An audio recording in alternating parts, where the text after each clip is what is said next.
quando você era criança, com seu irmão, vendo jogos de Copa do Mundo, brincando de goleiro no sofá de casa com seu pai. Para aquele moleque que via a Copa do Mundo tão distante, você está indo para a sua terceira Copa do Mundo, pode ser a sua terceira Copa do Mundo como titular. Como que é isso? Como que você dimensiona essa possibilidade de se tornar, junto do Tafarel e do Gilmar dos Santos Neves, o goleiro brasileiro com mais Copas do Mundo? Boa tarde. Boa tarde a todos. Acho que muita, se for dizer uma palavra assim para definir o sentimento, é honra, né? Acho que poder estar entrando aí junto com esses grandes nomes da história da seleção brasileira.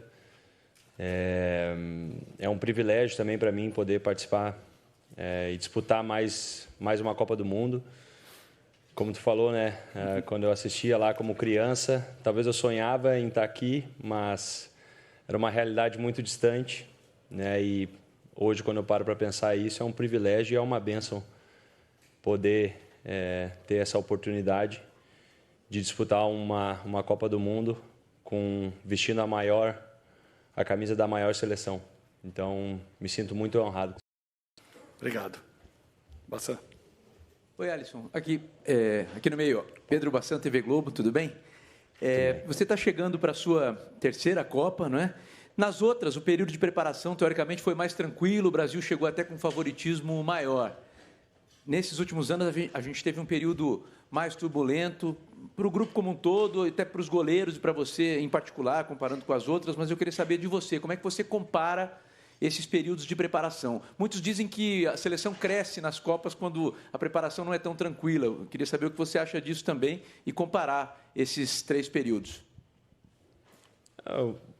Eu acho que todos os períodos eles tiveram as suas características, né? E é inegável, né, que esse último foi muito difícil para todos nós jogadores. Sentimos na pele aqui as dificuldades que tivemos. Acho que vocês acompanharam bem de perto também, por vários fatores. Mas dentro disso, a coisa mais importante é o momento que nos encontramos agora, né? E desde a chegada do Ancelotti, o ambiente foi transformado. Ele é um cara que carrega uma presença muito forte e nos dá essa tranquilidade, né, de um ambiente focado no trabalho, e sem estar focado em polêmicas ou ter que resolver outras questões.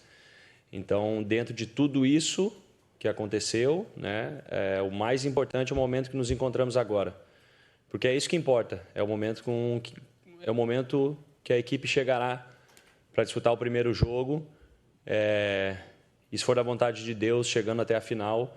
Isso é o mais importante. É o que a gente pode ver, pode ter observado historicamente também na história da seleção, e por isso que se diz, né, que é bom que a seleção chegue um pouco questionada, porque foi assim em outros momentos também. Mas os jogadores de hoje têm uma característica diferente de outras épocas. Então, o mais importante é como nos chegamos agora e como nos sentimos agora, né? E nos sentimos confiantes por causa dos treinamentos, por causa do trabalho, por causa da qualidade, por aquilo que estamos nos tornando como equipe, né? E a gente espera que todas essas coisas deem resultado já a partir desse primeiro jogo contra o Marrocos. Alisson aqui, bem na frente, Gabi Guimarães, TV Band. Alisson, muita gente viu a convocação do Everton em detrimento de outros goleiros mais jovens e que estão começando agora, tendo oportunidades com a seleção brasileira ao longo do ciclo, muito por causa das questões físicas que você e o Ederson tiveram nos últimos anos. Você concorda com essa análise e como é que você se sente fisicamente nesse momento? Obrigada. Eu acredito que a convocação do Everton é por mérito dele e não demérito de ninguém, né? Então, minha capacidade física é 100%. Obviamente, todo mundo sabe, né, que eu fiquei um período fora antes da Copa do Mundo, mas também muito em virtude de estar e chegar aqui nesse momento 100%, né? Como eu falei antes, na pergunta anterior, o mais importante é como a gente chega agora nessa primeira partida. Então, o Everton está sendo convocado, né, ao meu ver, pelo mérito dele, por tudo aquilo que ele fez nos últimos anos. Tem sido um dos principais goleiros do futebol brasileiro, tanto ele, quanto eu, quanto o Ederson. E isso não significa que os outros também não mereciam estar aqui, mereciam também pela qualidade, pelo que estão fazendo nos seus clubes, Bento, Hugo, os mais jovens, né? Todos aqueles que foram cotados para esse lugar. Todos os convocados, todos os 26 aqui estão por mérito próprio do seu trabalho e porque tem a confiança do Ancelotti e do staff. Né? Então, dessa maneira que eu enxergo. Mauro. Alisson, boa tarde. Mauro Naves aqui, SBT, tudo bem? E N Sports. Alisson, dentro dessa história que você vai empatar com o Gilmar e Tafarel, qual a sua perspectiva de próxima Copa? Você tem um planejamento de carreira já? Vai parar com 40 anos? Vai parar ano que vem, depois? Enfim, ou seja, a gente pode tê-lo na próxima Copa como titular e você se tornar aí um recordista dos goleiros brasileiros com 4 Copas? O que você planeja para o seu futuro? Obrigado. Acho que é uma excelente pergunta, eu adoraria responder, mas o meu foco está muito aqui no momento. A coisa mais importante para mim agora é essa Copa do Mundo. E eu vou encarar como se fosse a última oportunidade, porque o futuro a Deus pertence, né? A gente não sabe o que vai acontecer no dia de amanhã. Tenho aprendido isso na minha vida. Mas o meu foco é para o momento, né? Para esse tempo. Uma oportunidade grandiosa de estar aqui representando a seleção brasileira em mais uma Copa do Mundo. E eu me sinto honrado, né, por fazer parte desse grupo seleto de goleiros que vão estar disputando 3 Copas do Mundo. Mas eu quero entrar no outro grupo, né, no grupo dos campeões, marcando meu nome aqui na história da seleção brasileira, junto com os outros 25 convocados. E esse é o meu foco, essa é a coisa mais importante para o momento. Por favor, aqui. Sim. Alisson, boa tarde. Rodrigo Oliveira, Rádio Gaúcha. De 2015 em diante, você é praticamente um titular ininterrupto da seleção, 3 Copas, campeão da Champions, melhor goleiro do mundo. Com todo esse currículo, que avaliação você faz sobre cobranças que você sofre ao longo do ciclo? Você as considera injustas? Natural. Cobranças são naturais, injustas ou não, eu acho que faz parte do futebol, faz parte do pacote entre vestir essa camisa aqui, pela história. As pessoas querem que os jogadores que vistam a camisa da seleção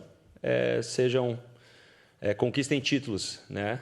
E eu já pude experimentar isso conquistando uma Copa América pela seleção brasileira, mas nada se compara a conquistar uma Copa do Mundo.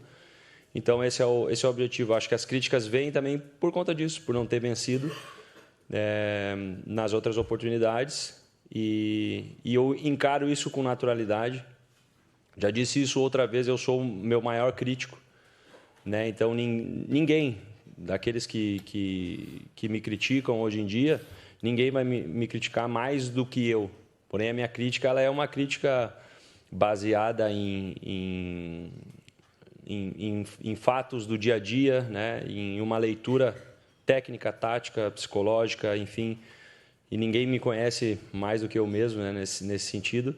E também dou muito valor às críticas e às avaliações daqueles que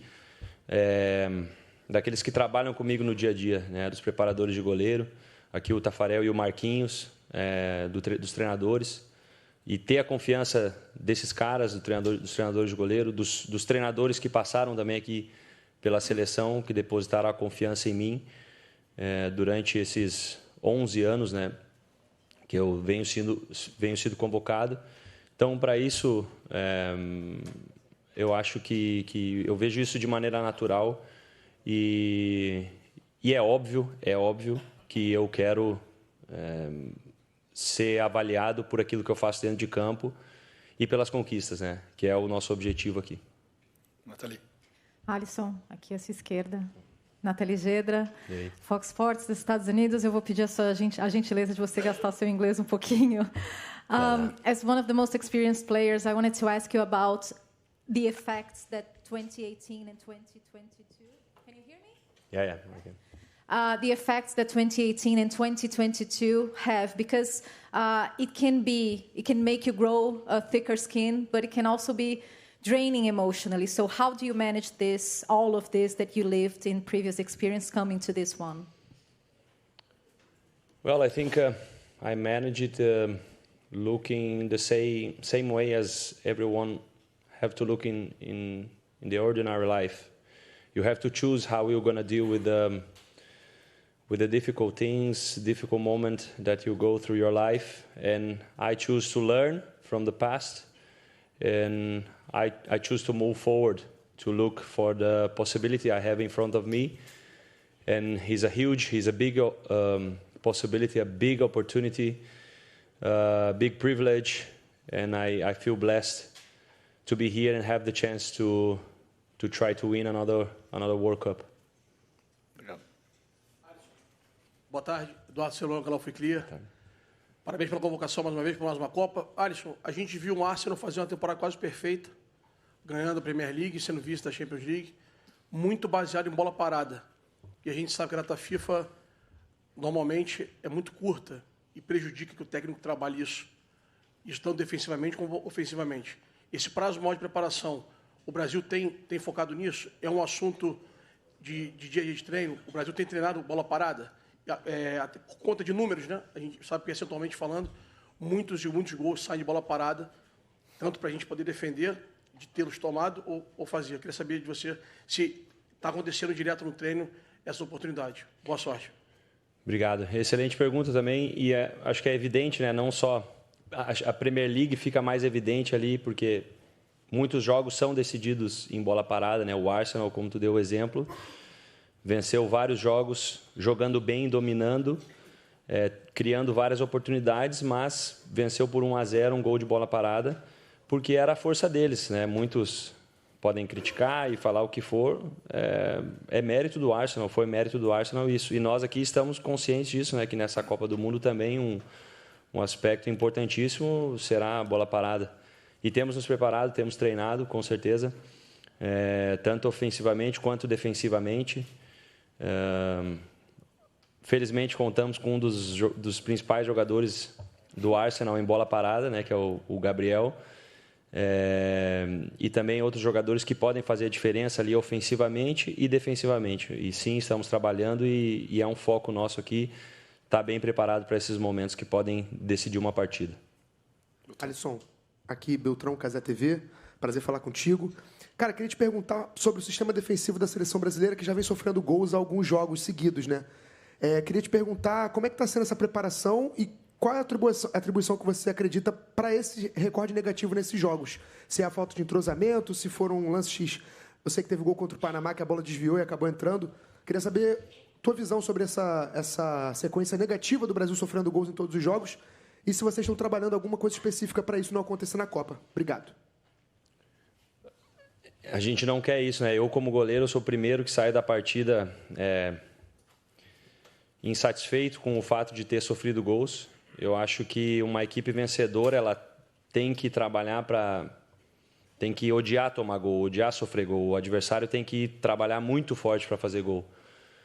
E a gente está tentando criar essa mentalidade aqui. Os amistosos tiveram um caráter de preparação, um caráter de testes, né, que foi escolhido pelo Mister. Eu acho que os 2 gols, talvez dos 3 gols que sofremos, 2 eram completamente evitáveis, né? E a gente falou sobre isso, conversamos sobre aquilo que tinha que ter sido feito diferente, até mesmo no gol de falta. Buscamos olhar também pelo lado positivo disso, que aconteceu nos amistosos para não acontecer na Copa do Mundo e nos dá a oportunidade de corrigir aquilo que tem que ser corrigido. Às vezes, se a bola desvia, não entra por algum fator e não toma gol, não tem tanta atenção em cima disso. Mas quando nos custa um gol, a gente tem que estar muito, muito ligado nisso. Então, acho que esse aspecto defensivo extremamente importante na Copa do Mundo, uma competição de tiro curto, né? E nós queremos ter uma defesa sólida, uma equipe que defende junto, todo mundo focado em não sofrer gols. E aí depois a gente sabe que a qualidade da nossa equipe, né, a gente vai criar chances, vai ter oportunidades. Então é um fator muito importante para a gente, que nos deixou desconfortável nos amistosos, mas coisas que ajustamos agora para a Copa. Bianca. Alisson, aqui, boa tarde, Bianca Molina, Canal Gold. Alisson, se tu me permite, vou voltar um pouquinho ainda no aspecto da pergunta do Rodrigo, porque invariavelmente quando alguém te critica ou contesta a tua titularidade na seleção brasileira, é relembrado o gol do De Bruyne na Copa de 2018 e também a eliminação para a Croácia, o fato de tu não teres defendido nenhum daqueles pênaltis. De alguma forma, essas duas situações ainda te assombram, te incomodam? Tu sente esse incômodo, né? Algo indigesto, ao lembrar desses dois momentos envolvendo a Copa do Mundo, e tu entendes que eles vão ficar num passado esquecido na memória do torcedor em caso de um título teu com a seleção brasileira? Obrigada. Sobre aquilo que acontece no passado, eu acho que o futebol não permite, né, a gente ficar remoendo derrotas, frustrações ou até erros. Na minha visão, quando se perde uma Copa do Mundo, não se perde por causa de um jogador, se perde por causa, a equipe toda ela é responsável. Temos a responsabilidade compartilhada aqui. É óbvio que em momentos específicos precisamos que os jogadores se sobressaiam, né? E temos jogadores para isso, temos qualidade para isso. Também reconhecer quando tem a qualidade do adversário, isso faz parte do jogo, né? Eu não sei a intenção de quem critica ou traz ainda à tona esse tipo de questão, mas isso de maneira nenhuma me assombra ou tira a minha confiança de que eu estou fazendo o trabalho da maneira certa, de que eu me dedico. Eu trabalho muito forte, né? Então, às vezes no campo não acontece como a gente gostaria. O futebol não é uma ciência exata, né? Se fosse assim, talvez teríamos vencido muito mais do que 5 Copas do Mundo. Então, a questão que fica é trabalhar para melhorar aquilo que se pode melhorar, ter uma avaliação justa sobre aquilo que se pode melhorar e ser o melhor que eu posso para esse grupo aqui, com o objetivo principal de vencer. O que mais me incomoda de tudo isso é não ter vencido. Então, é óbvio que para um goleiro sofrer um gol, indefensável ou não, sempre fica aquele negócio, pô, se eu tivesse feito alguma coisa diferente. Acho que a gente tem que lutar contra essas mentiras, né, que podem vir na nossa mente e ter convicção no trabalho. Convicção de que o trabalho pode nos levar longe, né, e temos qualidade, né, tanto eu quanto os outros goleiros, todos têm qualidade de representar a seleção e é para isso que a gente está aqui e a gente tem a confiança do mister. Alisson, aqui ó, na sua frente, Bruno Vicari da ESPN. Até em relação a esse aspecto emocional, por uma curiosidade, eu sei que muitos jogadores da seleção brasileira gostam da NBA, não sei se é o seu caso, mas a cidade aqui está toda mobilizada e comovida com as viradas que os Knicks têm conquistado. Vocês têm acompanhado isso e de alguma forma vocês absorvem isso de alguma maneira? Eu vejo bastante gente acompanhando aqui, eu não tenho acompanhado especificamente, mas acabo vendo de relance, né, os jogos. Eu acho que tudo serve, tudo aquilo que pode beneficiar a gente serve, né? As coisas que podemos aprender com viradas como essa. Eu acho que tudo é válido, né?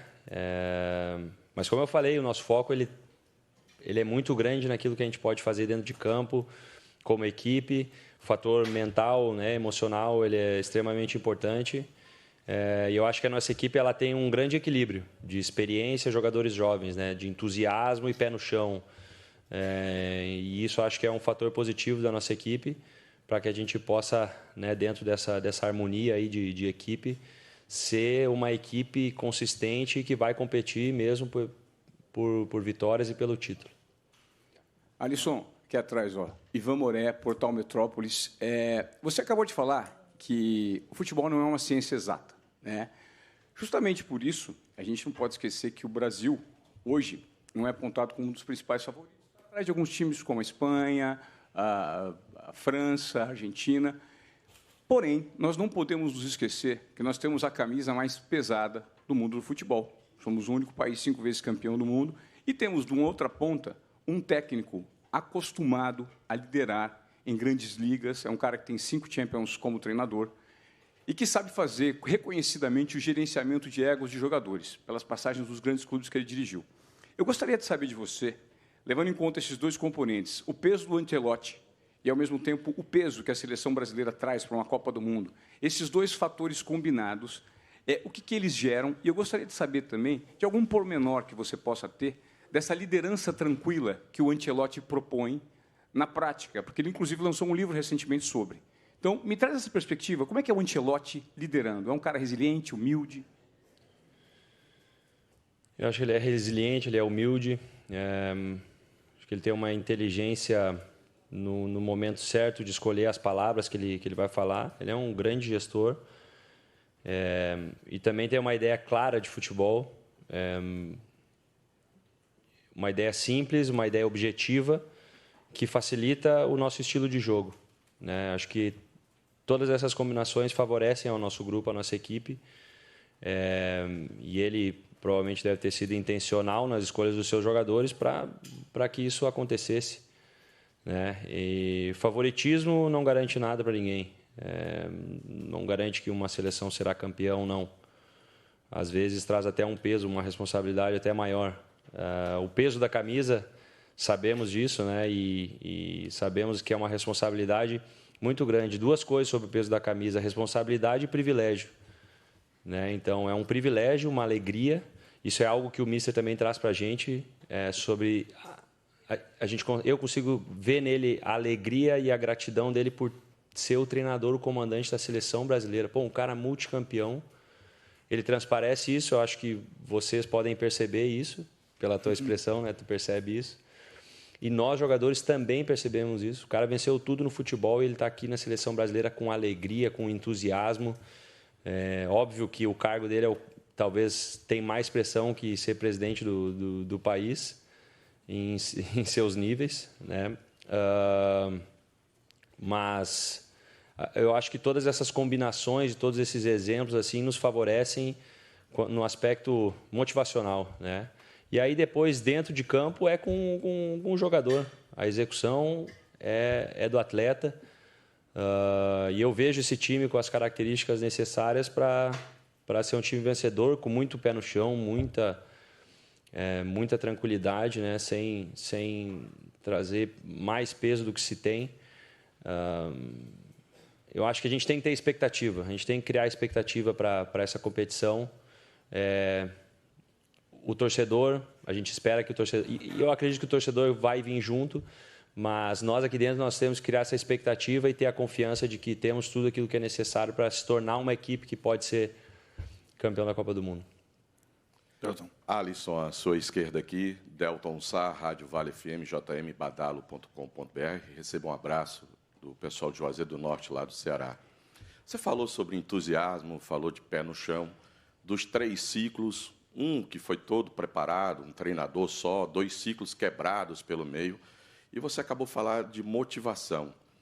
Nesse ciclo, que foi tão conturbado, vale, como você disse ainda há poucos instantes, tudo isso está sendo trabalhado agora? O que ficou para trás tem algum peso nesse momento agora? Ele chega a atrapalhar para a busca desse resultado final, Alisson? Eu volto a falar, eu acredito que é uma escolha, né? Se isso será um peso ou não. É uma escolha que cada atleta faz e nós, como equipe, escolhemos com que isso nos fortaleça, né? Eu acho que a gente não vai conseguir escolher como vai ser a nossa circunstância, as coisas ao nosso redor, mas a gente tem controle com as nossas decisões, como a gente vai lidar com cada situação. E nós escolhemos aqui com que isso nos fortalecesse, nos unisse ainda mais. Principalmente, né, os jogadores mais experientes, assim, que em determinados momentos tiveram que assumir uma responsabilidade maior do que um jogador já tem, né? Nós aqui criamos uma conexão muito, muito boa e acho que muitos jogadores vêm já para a sua segunda Copa do Mundo, né?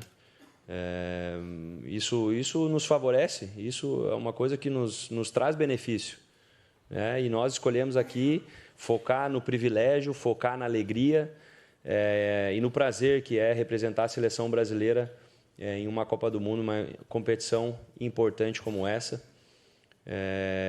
E muito focados, novamente, com os pés no chão, mas muito focados em fazer o nosso melhor pela equipe, pelo grupo, né? É o nosso, a coisa mais importante é o nosso. Oi, Alisson, aqui à sua direita. Tudo bem? Marcelo Marinho, da Litoral News. Deixa eu te perguntar sobre a importância do Taffarel na tua carreira. E a nível de curiosidade, você tem lembrança, imagino que de 94 não, né? Você tinha só 2 anos. Mas daquela semifinal contra a Holanda, em 98, você chegou a ver esse jogo? Tem lembranças? Fala um pouquinho da importância do Cláudio Taffarel na tua carreira. Tenho lembranças. acho que já falei várias vezes sobre isso, né? E acho que uma das lembranças mais vivas assim que eu tenho com essa idade, eu tinha 6 anos, né? E é muito vívido para mim esse momento assim dessa semifinal com a Holanda. Foi algo que aconteceu com meu pai ali, uma brincadeira que ele fez. Quando o Taffarel pegou o pênalti, ele na loucura dele ali, brincando com a gente, ele pegou um bolo assim e enfiou na cara dele. Era um bolo de laranja, uma coisa assim. E eu acho que por isso que aquele momento acho que ficou tão marcado, né? Por causa dessa loucura do meu pai. E é um privilégio para mim, né? Poder trabalhar com o Tafa, alguém que foi sempre um ídolo, uma inspiração, uma referência, não só minha, mas de tantos brasileiros, né? Tantos brasileiros que quiseram ser goleiro. Acho que na infância, aí, quem é mais ou menos da minha geração, quando brincava no gol, era Taffarel. Então, tem sido um cara extremamente importante para mim, como um mentor mesmo, alguém que me traz para o chão, né? Nos momentos de êxtase a gente se alegra, mas de conquistas a gente se alegra, mas também na medida certa, e nos momentos difíceis e tristes é um cara que está ali nos sustentando. E não tem sido só importante para mim, mas para todos os goleiros que têm passado aqui dentro da seleção. Ele é uma pessoa que tem deixado um legado além daquilo que ele fez como jogador.